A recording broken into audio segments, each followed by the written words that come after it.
Howdy, howdy, howdy all. Welcome on into Goose Talks Film. I'm your host, Goose. Firstly, just want to say, so I apologise for my radio silence on all my social platforms and obviously on the podcast and my YouTube channel with not releasing anything for a few weeks now. Not what I'd planned at all. Without getting into too much information, my grandpa sadly passed away just over a week ago.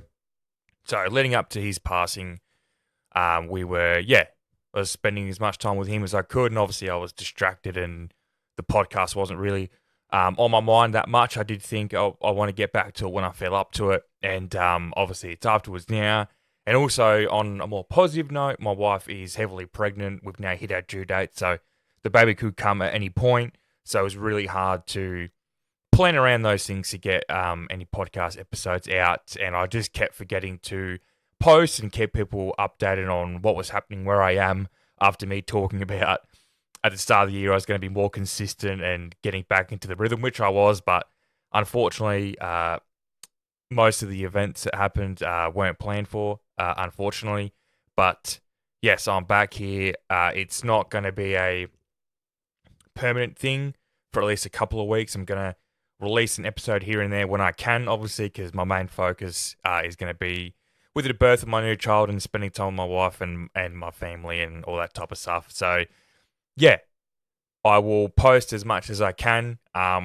Leading into the Easter period and end of April, that's probably when I'll get more frequently doing the episodes because I'll be back at work and my wife would have recovered more and work around that because I'll just record at night when everyone's in bed and sleeping and all that. And I'll be a bit more in more of a schedule, a bit more of a routine. But anyway, enough about me. I thought I would not be able to review any new release films.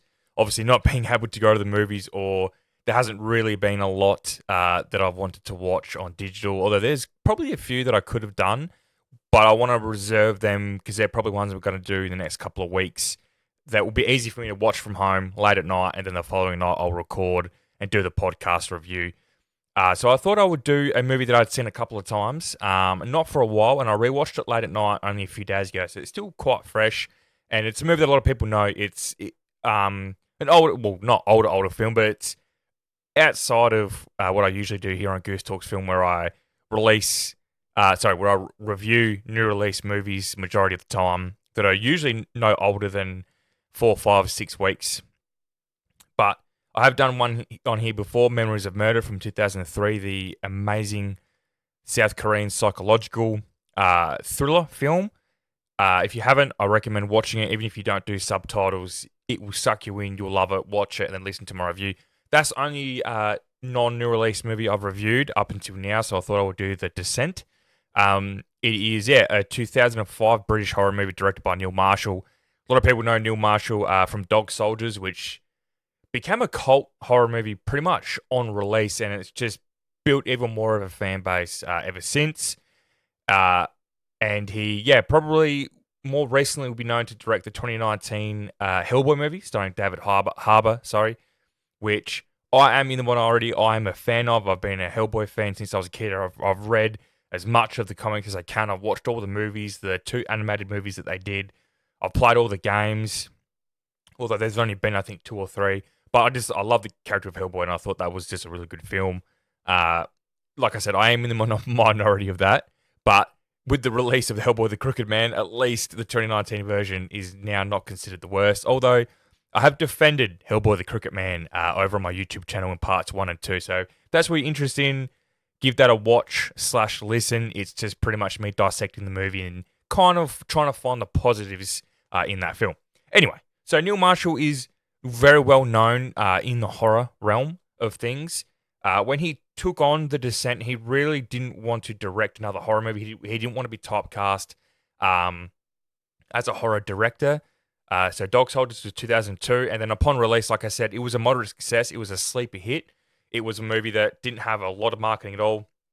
Word of mouth and all that really benefited it, and it did quite well at the box office considering, the little to no marketing that it had, and obviously not being part of a franchise from a debut director. Was it a debut director or a relatively unknown director? And then he knocked back a few horror movies, and then he got the script for The Descent. And I think he rewrote what we got on the film. I think he was maybe just given the idea or the scripture, and he wrote the film in its entirety. So he is credited as the writer and director of this film.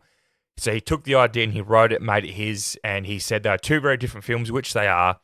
So I appreciate that he was willing to do more horror. Like, it wasn't just two very different horror movies. He didn't want to do them because they're both considered horror.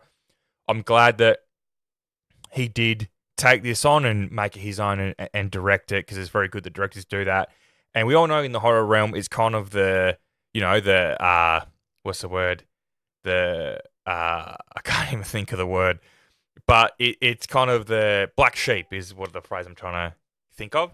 It's kind of the black sheep in the genres. You have your action, your drama, your big budget action movies, and what they've become now is like the big budget comic book movies and all that type of stuff. I'm always been a horror fan, and we all know that directors and actors that frequent in that genre, it becomes hard for them to kind of break that mold. But a lot of them do it because, in terms of actors and actresses, they're frequently getting the lead role. They're number one or number two on the call sheets for these horror movies because they are stars within the horror movie. And same goes with directors and writers and stuff. A lot of them stick to horror because they're like, well, I'm considered an A-lister in horror. Why would I jump from the horror genre to another genre where I'm going to be either studio controlled, not going to let me do F all? Because we all know that within the horror realm as well, unless we're dealing with a big franchise or a very difficult executive or things like that, horror is, and obviously there's examples that go against what I'm saying, but majority of the time, horror movies are given everything they can be to be successful in the terms of the writer, the director, if it be the one person or a team or whoever it is, they're given a lot of creative leeway in terms of they're given something and they're able to make it their own, mold it into their own. So if it becomes a massive success, it mainly goes on them. If it then fails, it then goes on them. So it is a tight rope if you're in the horror genre, that you may get scrutiny, but you might get high praise. All depends on. But anyway, enough talking about Neil Marshall. But yeah, we are talking about The Descent. If you have not seen The Descent, it is a movie about a group of women, 6 women that go caving. I think it's in Scotland. Yeah, I was about to say Ireland, but no, it is Scotland. They go caving, and one of the friends, she's an explorer, and she has another friend that's kind of outside of the main friendship group that is also, she's an extremist. Like, she does like all this crazy stuff. Like, she is a bit of a extreme head is a phrase maybe I would use. But anyway, 2 of them, they're experienced cavers, and the other girls really aren't, but they're wanting to do something as a friendship group because the main character, Sarah, her husband and daughter were killed in a car crash, and they're trying to kind of get her out of the house and get her back into reality. So they do this trip, they go caving, but one of the girls doesn't tell the group that the cave they're actually going in is relatively unexplored. It hasn't even got a name yet, so it officially hasn't really been fully discovered and mapped out and all that type of stuff. So there's danger, and they come across creatures, and there's a bit of human conflict as well on top of that. So without giving anything away, giving away any spoilers, this movie probably isn't going to be for everyone in terms of that it is relatively low budget. It's 3.5 million back in, the mid 2005. So it doesn't look like, a fan made film or a college film or anything like that. But you get what you get in terms of the cinematography, the writing, the acting, which is all okay. Like I said, it is what it is. If you love claustrophobic horror, like you love your sanctums, you love the cave, you love the ruins, this movie's definitely for you. If you haven't seen it, it's probably hard to find a person that loves that subgenre that hasn't seen The Descent, because it is probably considered the best of those lot. Sanctum probably being a bit less horror and more leading into the realistic side of just being caught in a caving system when things go wrong, which sadly has happened to quite a few cave divers and divers in general over the years. So Sanctum's probably the lower level, but I think it still classifies as horror because of it's claustrophobic. It's a claustrophobic horror. So I'd be very surprised if people haven't seen The Descent, but maybe they've been put off for a reason, or they just haven't had access to it for whatever reason it is. I would recommend it if that's a subgenre you love, especially if you love movies that also deal with your creature features or things that don't just deal with human conflict or just deal with, like Sanctum is dealing with multiple people that are all protagonists, and they're not really coming up against a villain or villains as such. They're just in a dire situation where they're trying to survive, they're trying to escape, and there might be a bit of conflict, but that comes down to stress and fear and all that type of stuff. So The Descent is definitely similar to The Cave and The Ruins, where it's kind of more your traditional horror, where there are things lurking in the dark and things that will jump at you and jump scare you, and putting these people in a realistic situation and then kind of flipping it on its head and making it a bit wacky and goofy and fun and scary and very much leaning into that creature feature type thing. So if you've seen The Ruin and or The Cave and you haven't seen The Descent, I do recommend it. If you're a normal horror going fan and you maybe like you haven't really thought about the claustrophobic subgenre, or you haven't really seen many of them, or it's not really a subgenre you like you've seen the other ones and you don't like it, maybe The Descent won't be up your alley. It's probably towards the top of that subgenre, but I wouldn't say it would ever be in a top 10 or top 20 horror movies for me. It wouldn't probably even be in the discussion. Maybe if I was to do top 20 since 2000, I would still find it hard to probably be in my top 20. But yeah, so I think for normal horror going fans, it's a 50-50 on if I think you'll like this or not. If you despise movies that are really dark, that are probably realistic in the sense of if this was happening, like if you were there in this caving system, it would be dark as shit and you couldn't really see in front of you or anything like that. If you don't like dark lighting and dark cinematography, where you can't see what a lot is going on, and you're a viewer that needs to see what's happening to be involved in the film and be invested in the film, this won't be for you. My wife's not really into horror anyway, but if she was into horror, she probably wouldn't like this either because she's not a fan of dark lit movies and they have the dark cinematography that she can't see what's going on. She struggles to be invested.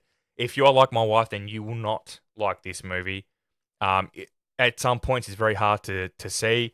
I think the overall cinematography and the filter is very bleak, even when they're out in the daylight.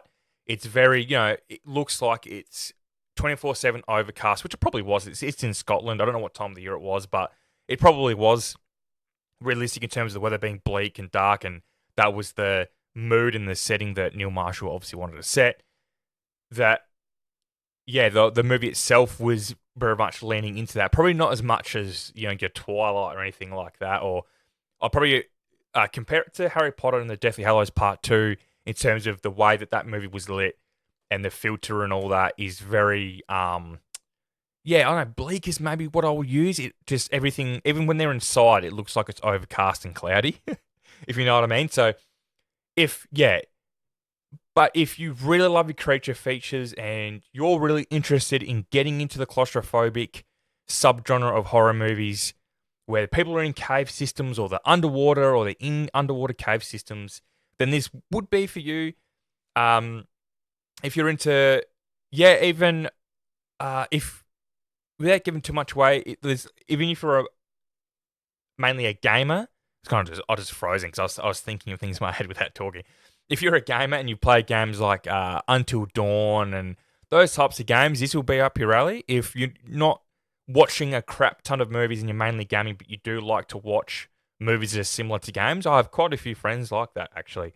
They'll play a game like The Witcher or Ghost of Tsushima or Red Dead Redemption 2, and they'll asked me for recommendations for movies that are similar to those games. So if you played Until Dawn specifically, or games like The Quarry and all that, this will probably be up your alley because the creatures, the way they're designed, how they move, and the characters involved as well.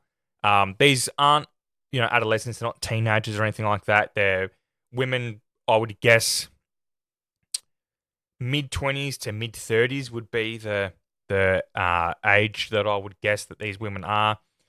But yeah, that's probably all I'll talk about in terms of the pre-spoiler section. It is, yes, it does have a lot of faults. And I'm not going to say I'm going to be super negative in this review, but I'm also not going to be super positive. I'm probably going to have a 50-50 balance. Just watching this movie, I think it's for the third time in total. So the first time I watched this was on DVD. I was probably in year 8, so it was probably around about 2009. So 4 years after it was released in the cinemas. I don't know if Australia even got it in the cinemas. I'm not quite sure. It did really well at the box office. It 57.1 million. So that does tell me it did get quite a decent international release on top of the very decent domestic it got. So I think it was widely released in 2006 and was it doing the festival runs in 2005 and maybe got a limited release beforehand. I'm not sure. But yeah, anyway, kind of rambling along here. I'm trying to get back into the rhythm of doing podcasts and all that again, guys. So please bear with me. I don't obviously do scripts or anything for these podcasts, but I do in my head plan things out beforehand. But this time I thought, okay, I've got a spare hour. I've got enough time to do a thumbnail, do the recording. And as you guys know, I don't really edit my stuff at all. I like to keep it raw and show me as I am 100%, as genuine as I can. So I apologize if this is a bit all over the place or I'm kind of mumbling and kind of freezing up a bit. I am trying to get back in the rhythm. I'm probably, just mentally getting back into it. So I appreciate you if you're still listening after all the rambling and the mumbling. If you're still listening, I do appreciate it, guys. But yeah, I'll probably leave it there for the spoiler-free territory so I can, jump into the full-fledged plot. So this is your spoiler warning. As we do here on Goose Talks Film, I do like to read out the full plot synopsis of the movie, and then we delve into the actual review and critique it. Talk about positives, negatives, all that type of stuff. So this is a relatively shortish one, so it shouldn't be too long, so bear with me. After a whitewater rafting trip with her thrill-seeking friends Juno, Beth, Sarah, her husband Paul, and their daughter Jessica are involved in a car crash when Paul is distracted. A metal rod from another vehicle pierces their windshield, killing Paul and Jessica, but Sarah survives. 1 year later, Sarah, Juno, and Beth, as well as friends Sam, Rebecca, and newcomer Holly, reunite for a spelunking adventure in the Appalachian Mountains of North Carolina. They later hike up to a mountain cave entrance and descend. After they pass through a narrow tunnel, it collapses behind them, trapping them. In a heated discussion, Juno admits she has led the group into an unexplored cave system instead of the mapped one they planned to visit, making rescue impossible. The group searches for an exit and discovers old climbing equipment and a cave painting that suggests a way out. Holly, thinking she sees sunlight, runs ahead but falls into a hole and breaks her leg. As the others help Holly, Sarah wanders off and sees a pale humanoid creature drinking from a pool before it scampers away. Later, they come across a den of animal bones and are suddenly attacked by a creature they call a crawler, which kills Holly. Sarah runs but falls down a hole and is knocked unconscious. Juno, trying to stop Holly's body from being dragged away, kills the crawler with her pickaxe, but startled and in shock, accidentally stabs Beth in the neck. Beth collapses with Juno's pendant in her hand and begs Juno not to leave her, but a traumatized Juno flees. Sarah awakens to find herself in a den of human and animal carcasses. Witnessing Holly's body being mauled and eaten by crawlers, Juno discovers cave markings left by previous explorers pointing to a specific path through the caves. She finds and saves Sam and Rebecca from a crawler, and Sam deduces that the creatures are blind and hunt by sound. Juno tells him about the markings but refuses to leave without Sarah. Sarah finds a dying Beth who reveals that Juno stabbed and abandoned her. Beth gives Sarah Juno's pendant, revealing that it was a gift from Paul, confirming Juno and Paul had an affair. Beth begs Sarah to end her suffering, and Sarah reluctantly kills her with a rock. Sarah then encounters several crawlers and manages to kill them all, falling into a blood-filled pool in the process before emerging covered in blood. Elsewhere, Juno, Sam, and Rebecca are pursued by a large group of crawlers. They reach a chasm, and Sam tries to climb across but is attacked by a crawler on the ceiling. It rips out her throat, but she stabs it before bleeding to death. Rebecca is dragged away and killed as Juno flees. Juno later reunites with Sarah and lies about seeing Beth die. After defeating a group of crawlers near an exit, Sarah confronts Juno, revealing the pendant, her knowledge of Beth's fate, and the affair with Paul. She then stabs Juno in the leg with a pickaxe and leaves her to die as a horde of crawlers approaches. Juno is last heard screaming as Sarah escapes. Sarah falls into a hole and loses consciousness. Where she wakes, she sees sunlight and clambers up a slope covered in bones to escape the cave. She reaches her car and speeds away, eventually pulling over to break down in tears. After a truck passes, she vomits out the window. When she sits back up, she hallucinates a bloody Juno beside her and screams. Suddenly, Sarah awakens, still in the cave, and has a vision of Jessica, smiling as the sounds of approaching crawlers grow louder. So, we'll probably start with the ending because that is obviously always the biggest talking point of this film. So originally there was two different endings. So America, I think, was the only place that got a different ending. Apparently, the executives said that the American audience would find the ending too bleak. They didn't like it. So it does actually end with Sarah escaping without waking up, realizing it was a dream. And I don't think it's very confusing because the second movie, like the endings really confuse the shit out of a lot of people. But I think a lot of people now with streaming and the DVD release where you could have the option of watching both endings, they consider this one I just read out to be canon, where she was dreaming that she escaped. She doesn't escape. So originally the American audience saw it. I think afterwards when they found out, the American audience felt like they were cheated. They felt as though that they weren't trusted as an audience, which I completely would agree with. I think a lot of people reading Reddit online, going back on the Reddit boards, back when this movie was released, and other message boards when this was released, and slightly after, once this hit all the DVD stores and rentals and all that back in the day, that the Americans were just not happy at all with that ending. They thought that it doesn't really make sense that. I know there's editing and all that type of stuff, but it doesn't look like she's moved that far until she finds the cars and she knows exactly where to go. She's not lost in the forest. They went through a long and deep and big caving system that she all of a sudden knows where to go, doesn't get lost, goes directly to the cars in a seemingly short period of time. She would have no energy. She's injured. She'd be dehydrated. I know sometimes you have to suspend your disbelief when it comes to horror movies specifically, but when they do this and they edit out the main part of the ending the way that it's written, I think is just a big disservice to the film, the filmmakers, the actors, everyone involved in the film, and also it's really belittling your audience. And it only happening to the Americans and maybe some other markets, but I think it was mainly the Americans, 100% understand why they'd be pissed off. 100%. When you're excluded or secluded, whichever way you look at it, when everyone else gets a much better ending, you would be annoyed. So I do agree with a lot of Americans and other people that were just not happy with that ending. I think this ending is definitely, obviously, it's a lot bleaker, a bit more morbid, that she doesn't escape and it's left to the audience to kind of, accept her fate in whatever way they think would happen.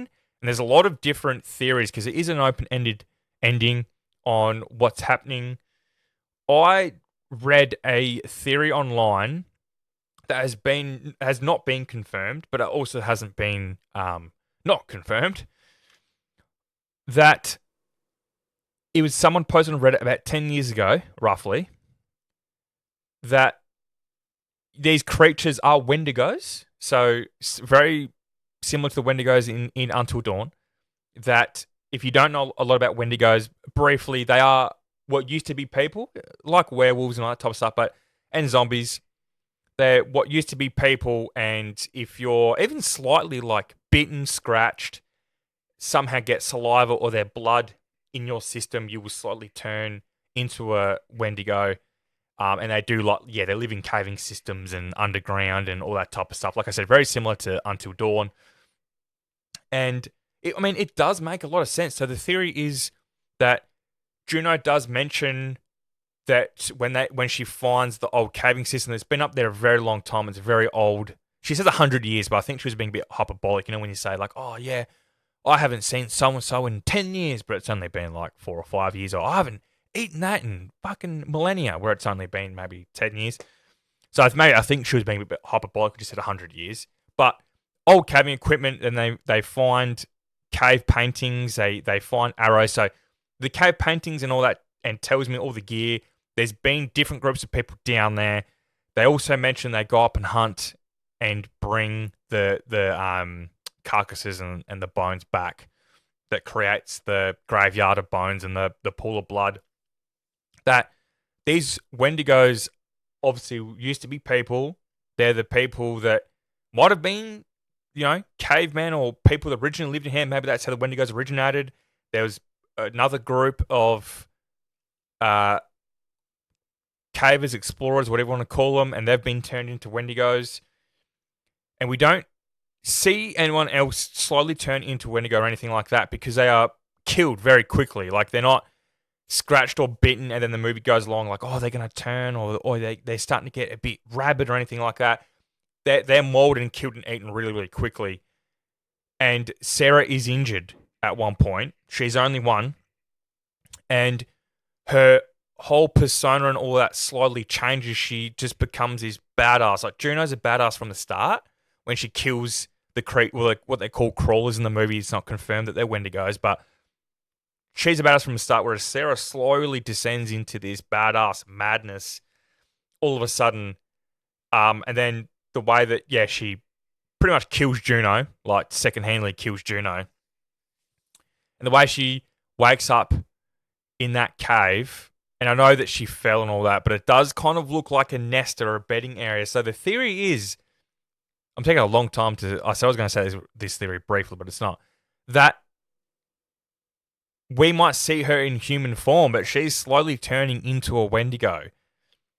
And that's why she has that drastic personality change. And, it can be argued that we see in action movies and horror movies all the time with final girls where they're being put through so much that they go back to their primal instinct of becoming these badasses that stick up for themselves and kill the creatures and save people and all that, which is a very good argument. And that's probably what the movie is at base level, let's be honest. But I think this theory is definitely by far and away the best fan theory I've read. And another fan theory was there was no crawlers at all, that Sarah had killed them all one by one, which it doesn't make any sense. That she was, from what we were shown, so you have to take this from the point of view as the viewer, that it doesn't make any sense. That we saw Sarah was miles away from all the other girls when majority of them were killed. So it just doesn't make any sense. I think there's probably a few plot holes in the theory that I like, that the creatures are Wendigos and Sarah's slowly turning into the Wendigo, and when she's hallucinating her daughter with a birthday cake, that's her last kind of human part of her is her daughter, and that's kind of a happy memory that she has. And when she wakes up in the nest, like, she's a Wendigo, even though we see her as a human. I don't know. I like that theory, and that would make sense. She was obviously angry at Juno for two things: for obviously having an affair with her husband for a long period of time. I think they said 2 years roughly. And then obviously accidentally killing Beth, but then leaving her for dead, and then lying saying that she saw her die, which wasn't the case. She left her when she was still dead, and it took her a while to die. So it's still extreme for me that Sarah would stab her in the leg and leave her for dead, when it wasn't a case of, oh, I'm going to sacrifice her because the crawlers are on our ass, so I'm going to sacrifice her so they attack her and I'm going to escape. Because the crawlers were a distance away. We could hear them a fair way distance away, making their way closer to them, and they were standing there talking and looking at each other for over a minute. So I don't believe the theory that, oh, she did it to sacrifice her anyway because she was a bitch to her and only one could survive. I mean, obviously Juno did a lot of things wrong, but she still said to the other girls that she didn't want to leave without Sarah. If she knew Sarah was alive, she wasn't going to leave without her. So then that puts Sarah's character into doubt. Maybe, it wasn't shown that she knew that Juno went back for her specifically, but she did save her and whatever. So that would make sense to me why Sarah would have that personality change where she's willing to kill one of her friends, even though they've wronged her, but still kill another human being that's been one of her best friends for a long period of time, to stab her in the leg and leave her in pain. Not only kill her, like she could have slit her throat and just killed her, but she maimed her so it would be harder for her to survive against the crawlers. So, like I said, there's multiple theories that make sense. I just really, really love the Wendigo theory that I just explained. I think that's really, really cool. I'd love Neil Marshall to confirm that, but he won't ever, it's been 20 years, so he's not going to confirm it. But I think it's really cool, and I think the open ending is really good with movies like this because it does leave that discussion open online, in person. It gets people talking about it. Even if it's positive or negative, it doesn't matter. That's how word of mouth works. So I think that was really good. Sometimes open-ended endings really piss me off, but this movie, it makes sense because it's realistic, but also because there are multiple theories that can come out of it. There's 2 or 3 plausible theories that could really happen that all make sense. So I think that's really, really good. That's probably one of the big positives for me was the ending, that it was a bleak, open-ended ending. It wasn't like we saw Sarah get killed or anything like that. It wasn't a full bleak ending like a Wrong Turn 4 ending or anything like that. So I did appreciate that. I also, yeah, like I said earlier, I disliked the lighting, and I understand maybe it was a budgetary thing or it was a realistic thing like we all saw in Game of Thrones when we couldn't see what the fuck was going on in that battle between the good guys and the fucking, what are they called? The Night King and his army. So the White Walkers. So it was very similar to that in some scenes. I'm like, I really can't see what's going on. I hear screaming, but I can't differentiate like what one of the girls it is. And that's another thing, was the character development. And this isn't a slasher, so it's probably a bit unfair. But if I'm watching a slasher movie, I lower my expectations in terms of character development. I'm thinking, okay, well, if there's a group of 5 or 6 friends, we're going to get the clear final girl, a male protagonist that either will survive with her or will be the last one killed, and that's what will set her off to be the final survivor. And then you have like the arsehole character. You have typical characters like the really bitchy, attractive, bullying girl that picks on the protagonist for being ugly or nerdy. Or you have like the arsehole high school jock guy that is a dick to everyone and thinks he's tough but gets killed early. They're like the 3 characters you usually get, and then you get 2 or 3 red shirts, which is a Star Trek reference, where they get brought in literally as characters to be killed, so they can have people die on screen without having to sacrifice a main character. So that's what a lot of such movies. I'm watching a movie like this that we don't get a lot of action in the first half, which is fine. They're setting the environment. They're telling us backstories of certain characters. But outside of the main character, Sarah, Juno, and even a little bit of Beth, not a lot. We don't get character development from Sam, Rebecca, Holly. Yeah, that's the 6 of them. So Sam, Rebecca, Holly, they're just red shirts to me. I think Holly was the one that came onto the scene in the cabin. I thought, oh yeah, she's gonna be a cool character. She might have some good little conflict there because she seems like she's a bit ballsy and a bit arrogant and a bit silly. But she's the first one to be killed. She gets sacrificed in terms of character development. Rebecca and Sam have a bit more than Holly, not a lot. And then they get killed, and it kind of just happens. Like their deaths just happen. That yeah, one gets killed when she's scaling from the roof, which is okay, kill scene. And then the other one just gets mauled to death while Juno then just like runs away. Just not very creative. And I know that maybe Neil Marshall was knowing him, he was probably going for as realistic as he could with the deaths on what would happen in this situation if this was real people. But this is a movie about creatures in a cave killing people one by one. There could have been some really creative kills here. There could have been some more emotional attachment to these characters.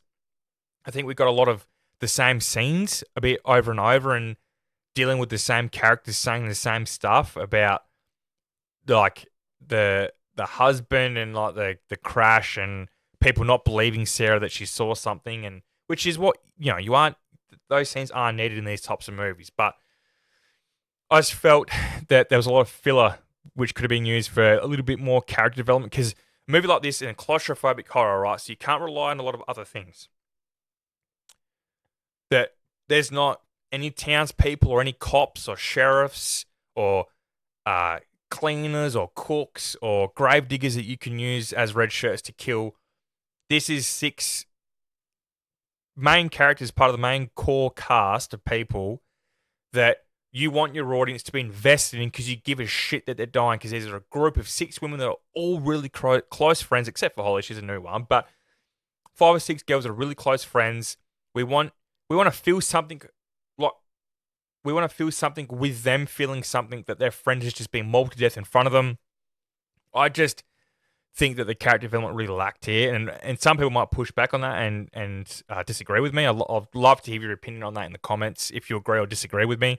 I'd love to know your point on that. I know that we get a lot from Sarah being the main character. I understand she's the final girl in a sense that she gets the backstory that she was cheated on, and not only that, she lost her daughter and her husband in a horrific car crash, and her best friend was the one cheating on her. And I think it's alluded to that Beth had cheated with the husband in the past as well. I don't know if that's confirmed, but I'm pretty sure I did see people talking about that. I think it's just one throwaway line that Beth had been doing the dirty in the past as well. So I'm not sure if that isn't true, if that's been debunked or whatever. Let me know in the comments down below too, so I won't dwell on that too much. But Juno then gets like second in terms of character development, because she at least has a lot of the cool kill scenes that she kills a few of the crawlers.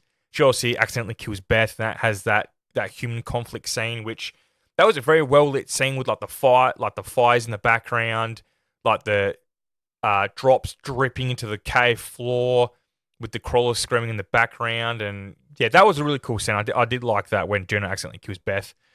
That Juno's acting, I thought, from Natalie Mendoza was really, really good.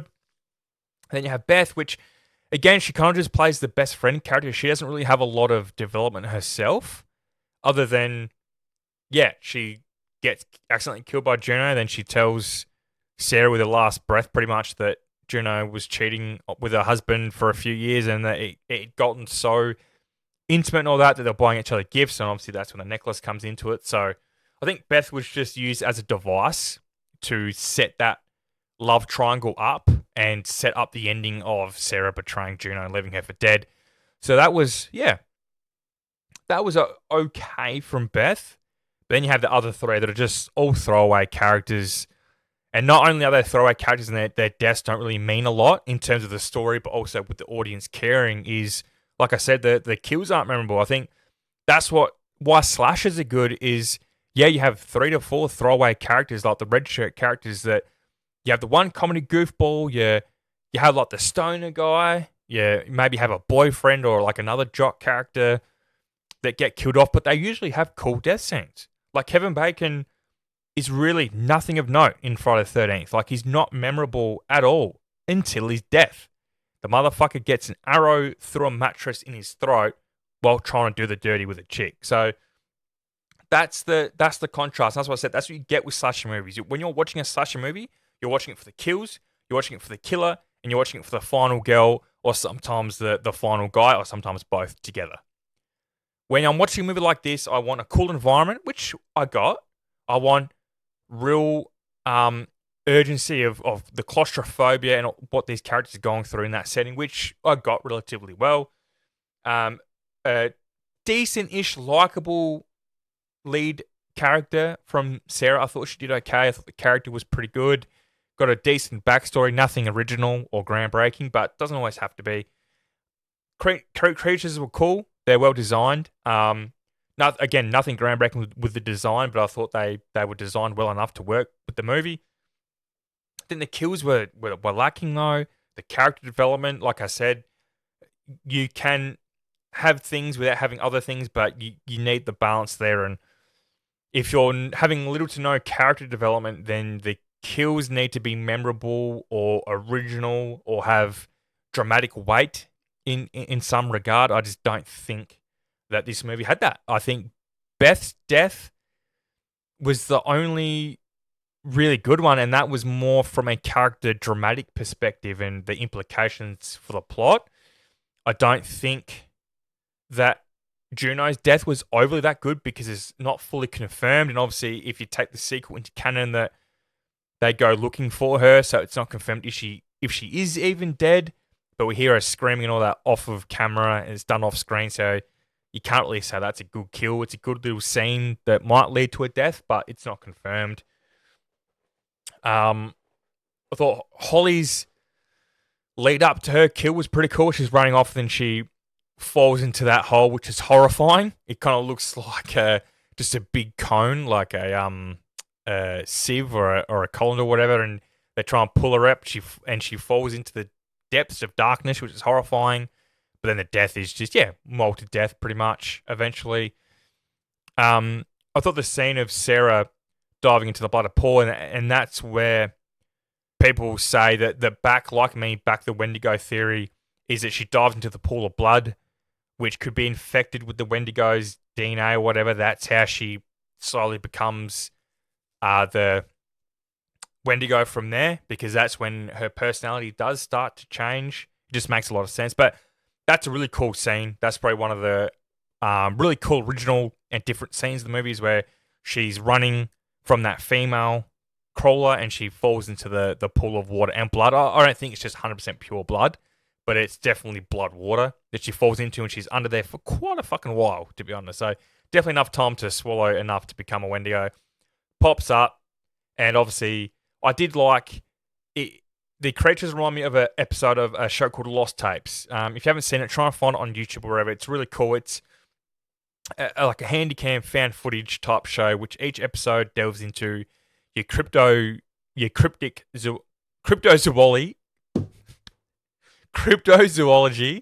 and your cryptid animals, such as your Mothmans, your Bigfoots, and all that. And there was an episode of these 3 soldiers in Afghanistan that go into this cave. I think it's for cover, or something like that, and they're kind of hunted by these giant bat creatures, which hunt obviously by sound. They're completely blind, but they have supersonic hearing.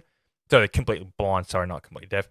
So this was very similar to that. I thought it was really cool. That's one of my favorite episodes of Lost Tapes. I always thought, like, I am currently working on a book, but it's not this one. But I do have a long list of book ideas, and one of them does involve a caving system with bat-like creatures. So I think that was really cool and was done really, really well. I'll finish it there because there's not really heaps to talk about other than what I've already talked about. I talked about the positives and the negatives. I think that there is definitely a market for this movie. That if you watch a movie like Sanctum, for example, if you're everyday moviegoer, like you're not just watching horror, whatever, but you watch horror if there's a movie that kind of piques your interest, The Descent would be one that if you watched Sanctum and thought, oh wow, like I'd love to watch a full-fledged horror movie. Between The Cave, The Ruins, and The Descent's probably the best one. I think The Cave is a lot more fun. Definitely a lot more fun.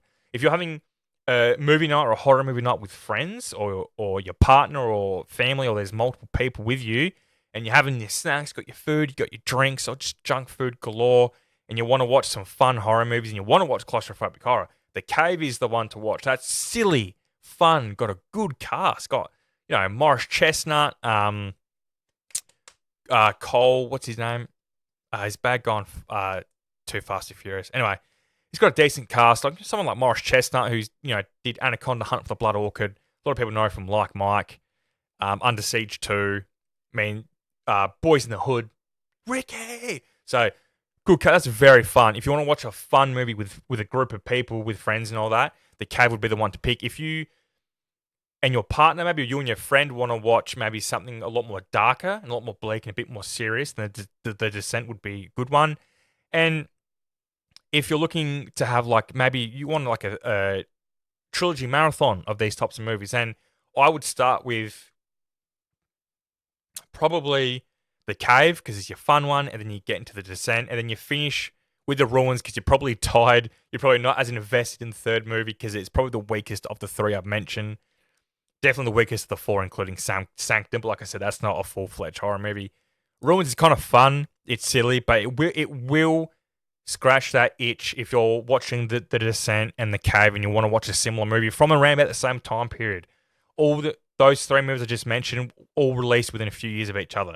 I think Sanctum was about 5-6 years later. So if they all have that same kind of mid-2000s feel to them, which I love as well. I love anything around the late 90s to 2007, 2008. you have your schlocky action horror movies like Van Helsing, The Mummy, The League of Extraordinary Gentlemen. All I love that shit because that's my childhood because that's when I was growing up. I was born in '95, so yeah. Let me know down in the comments or a review or a DM, whatever way you wanna get to me. Let me know what you think of The Descent. I have never seen the sequel. I might watch the sequel at some point, and then I might even do a review on that.